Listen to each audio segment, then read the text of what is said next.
Good day, Mom. Good day, sir. Say something about yourself.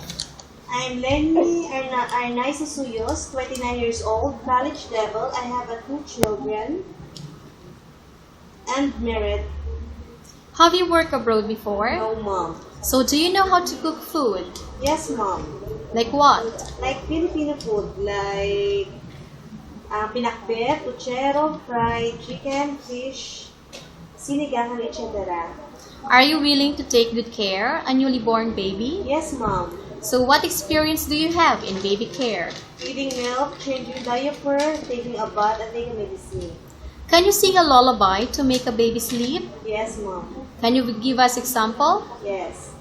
Twinkle, twinkle, little star, how I wonder what you are. Up above the world so high, like a diamond in the sky.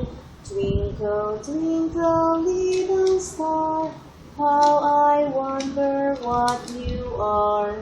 Are you willing to take good care a bedridden person? Yes, Mom. What experience do you have in taking care of the aged? Giving food, taking a bath, and taking medicine and changing diaper.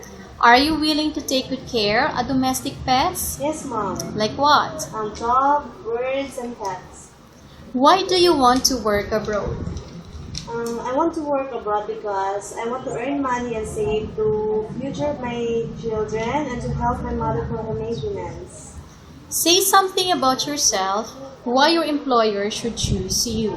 Hi, Mom. Hi, sir. Choose me because I'm willing to work and I'm hardworking, responsible, honest, and I promise to finish my 2 years contract and to follow your rules in your home.